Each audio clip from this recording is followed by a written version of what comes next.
ಬೆಂಗಳೂರಿನಲ್ಲಿ ರಸ್ತೆ ಗುಂಡಿಗಳು ದೊಡ್ಡ ಅವಾಂತರ ಕಾರಣ ಆಗ್ತಿರೋದು, ದಿನನಿತ್ಯ ಆಕ್ಸಿಡೆಂಟ್ಗಳಿಗೆ ಕಾರಣ ಆಗ್ತಿರೋದು ನಿಮಗೆ ಗೊತ್ತೇ ಇದೆ. ಬಟ್ ಬೆಂಗಳೂರಿನ ಆಯುಕ್ತರ ಪ್ರಕಾರ ರಸ್ತೆ ಗುಂಡಿಗಳು ಕೇವಲ 1000ದಿಂದ 1500 ಅಷ್ಟೇ ಇದೆಯಂತೆ. ಅವ್ರ ಕಣ್ಣಿಗೆ ಬಿದ್ದಿರೋದು ಅಷ್ಟೇ ಅಂತೆ, ಮಿಕ್ಕವೆಲ್ಲ ಗುಂಡಿಗಳಲ್ಲ ಅನ್ನೋದು ಅವ್ರ ವಾದ.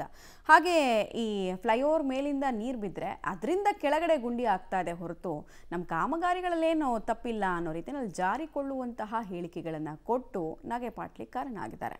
ಏನು ಹೇಳಿದ್ದಾರೆ ಮಹಾನುಭಾವರು ಅಂತ ನೋಡ್ಕೊಂಡು ಬರೋಣ. ಬೆಂಗಳೂರಿನಲ್ಲಿ ರಸ್ತೆ ಗುಂಡಿ ಗಂಡಾಂತರ. ಬರೀ 1500 ಗುಂಡಿ ಅಷ್ಟೇ ಅಂತಿರೋ ಜಿಬಿಎ. ಫ್ಲೈಓವರ್ನಿಂದ ಬೀಳೋ ನೀರಿನಿಂದ ಗುಂಡಿ ಬೀಳುತ್ತಾ? ಜಿಬಿಎ ಮುಖ್ಯ ಆಯುಕ್ತರ ಹೇಳಿಕೆಗೆ ತೀವ್ರ ಟೀಕೆ. ಬೆಂಗಳೂರಿನಲ್ಲಿ ರಸ್ತೆ ಗುಂಡಿಗಳು ದೊಡ್ಡ ಹೈರಾಣಾಗಿವೆ. ರಸ್ತೆ ಗುಂಡಿಗಳಿಂದ ಬೆಂಗಳೂರಿನಲ್ಲಿ ಸಮಸ್ಯೆ ಕೂಡ ಆಗ್ತಿವೆ. 16,000 ರಸ್ತೆ ಗುಂಡಿಗಳು ಇದಾವೆ. ರಸ್ತೆ ಗುಂಡಿ ಮುಚ್ಚುತ್ತೇವೆ ಅಂತ ಡಿಸಿಎಂ ಡಿಕೆ ಶಿವಕುಮಾರ್ ಹೇಳಿದ್ರು. ಈಗ ಎಲ್ಲಾ ರಸ್ತೆ ಗುಂಡಿ ಮುಚ್ಚಿದ್ದು ಬರೀ 1,500 ರಸ್ತೆ ಗುಂಡಿ ಇವೆ ಅಂತ ಜಿಬಿಎ ಮುಖ್ಯ ಆಯುಕ್ತ ಮಹೇಶ್ವರ ರಾವ್ ತಿಳಿಸಿದ್ದಾರೆ.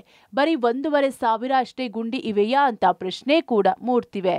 ರಸ್ತೆಗಳಿಗೆ ಒಂದು 1,800 ಬಾಕಿ ಇದೆ. ಅದನ್ನು ನಾವು ಬೇಗನೆ ಅದನ್ನು ಮುಗಿಸ್ಲಿಕ್ಕೆ ಕ್ರಮ ತಗೊಳ್ತೀವಿ.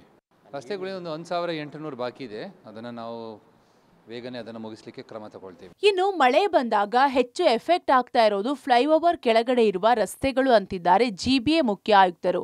ಮಳೆ ಬಂದಾಗ ಫ್ಲೈಓವರ್ ಕೆಳಗಡೆ ಇರುವ ರಸ್ತೆಗಳು ಗುಂಡಿ ಬೀಳ್ತಿವೆ.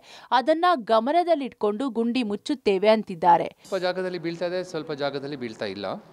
ಇದು ನಾವು ವಿಶೇಷವಾಗಿ ನೋಡ್ತಾ ಇದ್ದೇವೆ. ನಮ್ಮ ಫ್ಲೈಓವರ್ಸ್ ಕೆಳಗಡೆ ಎಲ್ಲೆಲ್ಲಿ ಲೀಕೇಜಸ್ ಇದೆ ಅಲ್ಲಿ ಸ್ವಲ್ಪ ಗುಂಡಿಗಳು ಜಾಸ್ತಿ ಆಗ್ತಾ ಇದೆ. ಸೊ ಅದನ್ನು ಅಥವಾ ಇರ್ತಕ್ಕಂಥ ಜಾಗದಲ್ಲಿ ಗುಂಡಿಗಳು ಬರ್ತಿದೆ. ಸೊ ಅದಕ್ಕೆ ಅದನ್ನು ಸಹ ವಿಶೇಷ ಗಮನ ತಗೊಳ್ಳಿಕ್ಕೆ ಹೇಳ್ತೀವಿ. ಒಟ್ಟಾರೆ ಬರೀ 1,500 ರಸ್ತೆ ಗುಂಡಿ ಇವೆ ಅಂದ್ರೆ ನಂಬೋದಕ್ಕೆ ಸಾಧ್ಯ ಆಗ್ತಿಲ್ಲ. ನಗರದಲ್ಲಿ ಮತ್ತಷ್ಟು ಗುಂಡಿಗಳು ಇವೆ. ಅವುಗಳ ಪತ್ತೆ ಹಚ್ಚಿ ಗುಂಡಿ ಮುಚ್ಚಬೇಕಾಗುತ್ತದೆ. ರಸ್ತೆ ಗುಂಡಿ ಮುಚ್ಚುತ್ತಾರಾ? ಕಾದು ನೋಡಬೇಕಿದೆ. Lokesh Kodagadala, public TV, Bengaluru.